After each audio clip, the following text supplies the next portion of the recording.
All right, well, we're still with cricket for this segment of the show, but we're trading Arnos Vale for the D.Y. Patil Sports Ground in India, where West Indies women, of course, suffered a 49-run loss to the host in Sunday's first game of their three-match T20 International Series.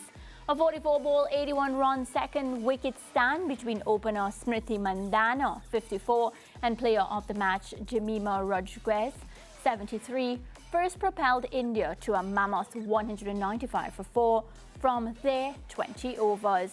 Rodriguez carved 9 fours and launched 2 sixes in a spectacular display of range, which left the West Indies needing a huge performance with a bat to take a series lead. Young seamer Titus Sadhu had other plans, however, claiming figures of 3 for 37 while removing the dangerous Hayley Matthews for just 1 in the second over of the chase, before eventually claiming the scalp of Deandra Dottin after a threatening 28-ball 52 to help restrict the Caribbean side to 146 for 7 in their allotment. India's stand-in skipper Smriti Mandhana spoke through her team's performance.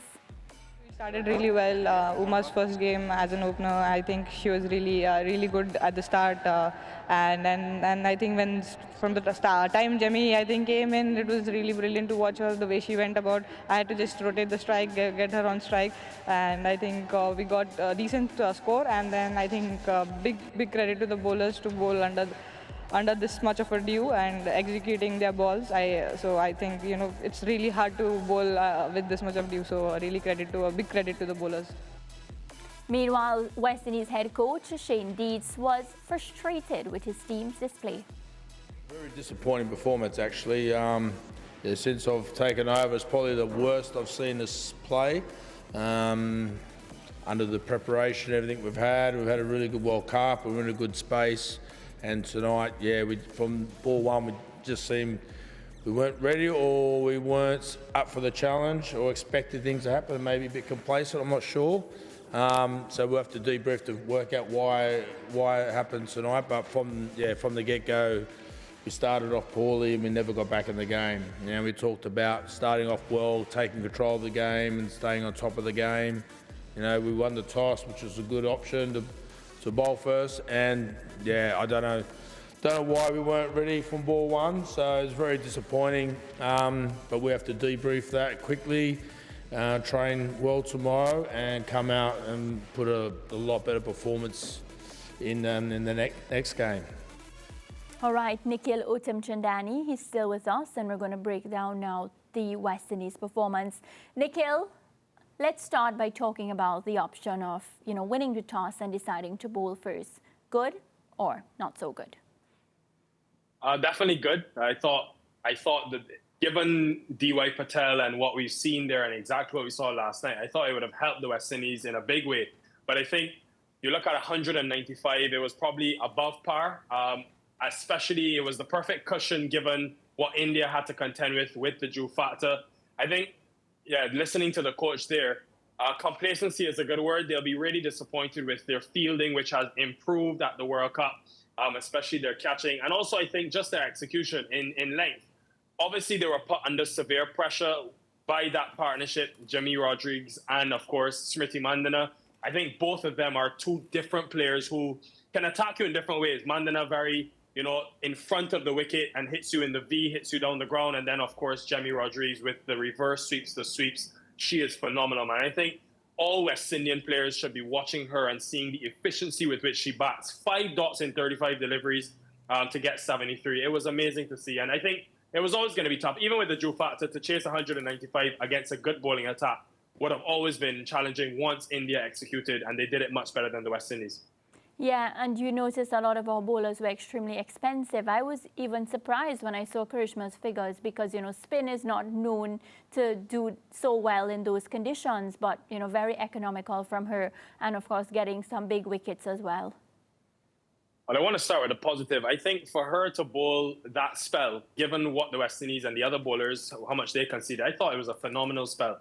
Given, you think to India and that 11, you want to bowl a lot of left-arm spin. They've got right-handers, the matchup, but she was scintillating. I mean, it was amazing to see the consistency with which she bowled. It's the first time in her career that she's taken more than 10 wickets in a year in T20 internationals, but also the first time she's played more than 10 matches. And I think this is reward for just backing her, no matter the conditions, and asking her to express herself, given the different situations of the game. I thought she was fantastic. And look, for me, the big disappointment was the way that they started and finished the innings. The death bowling, I think they really missed Alia Ali. She's bowled 11 overs at the back end this year and they've gone at 7 runs and over. They bowled 3 overs of spin, Afi Fletcher and Kiana Joseph, who hadn't bowled in the innings to that point. And I think they really lost the game there because it's a big difference chasing 170 compared to 195. And it was always going to be tough to recover. But I do think her coming back into the team, if she can recover for the next game, makes a big difference. The next person I want to talk about, Mariah, is Chanel Henry. I can't believe that Chanel Henry has bowled 23 of her 26 overs in the power play. And I'm wondering if her skill set allows enough as they continue to evolve in this side. Can her skill set evolve into a way where she's coming and bowling in the middle to back end of the innings? Because I've seen it in the CPL at times. I certainly think she's good enough to be able to execute. Can she be backed a bit more?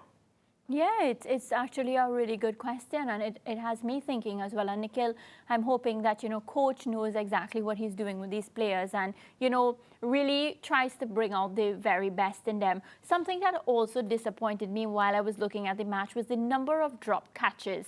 Because for me, I felt like we let a lot of key moments slip away from us, and it had a lot of us just extremely disappointed. Yeah, and I mean, you only have to look at the way India caught the ball. And look, they would argue that it was tougher for them because the Drew factor was really, dominant in that second inning. So I thought, yeah, that is quite disappointing. And those are controllables, right? I mean, he said it there where they prepared well, and he would feel that, look, as much as the batting and bowling is there, the fielding has been something I know that they've emphasized on heavily. And it was trending in the right direction during the World Cup. So I think they will be slightly disappointed in terms of the controllables and that letting them down. Yeah, and Nikhil, what was stark for me was the post-match comments from coach Shane Dietz, because he said it was the worst performance he had seen from them since he took over a year and a half ago. And he really didn't pull any punches, and he was at a loss to explain why they performed so poorly. And it's not very often that a coach comes out after a match like that and hits his team so hard.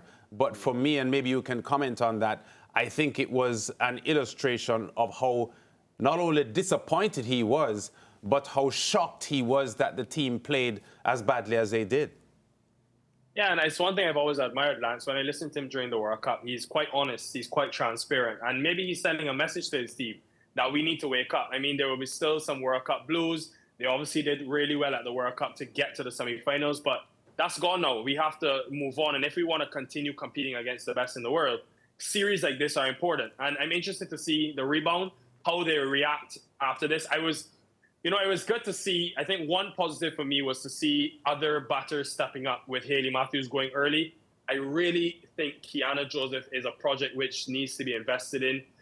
The way she accelerated after the power play, she was 19 off 20 in the power play and 30 off 13 in her next, deliveries. I think what she's bringing to the West Indies with her all-round skill set, if she can just work on her fitness and continue to evolve as a batter, finding more precision, minimizing the dot deliveries, she can be a real talent at the top of the order for the West Indies and be that third option after Matthews and Dottin, because there's only so much we can expect from them when it comes to bat in hand.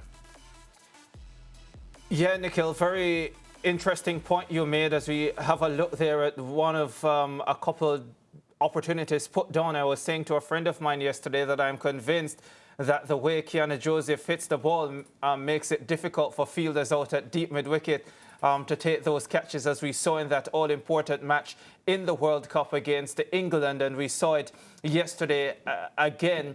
The jury in some way still out on Kiana, but you are right, there's definitely a lot of potential there, and her ball hitting ability is at a really high level. I want to get your take, though, on Hayley Matthews deciding yesterday not to bowl initially in the power play. We know that quite often she opens the bowling, and that wasn't the case yesterday.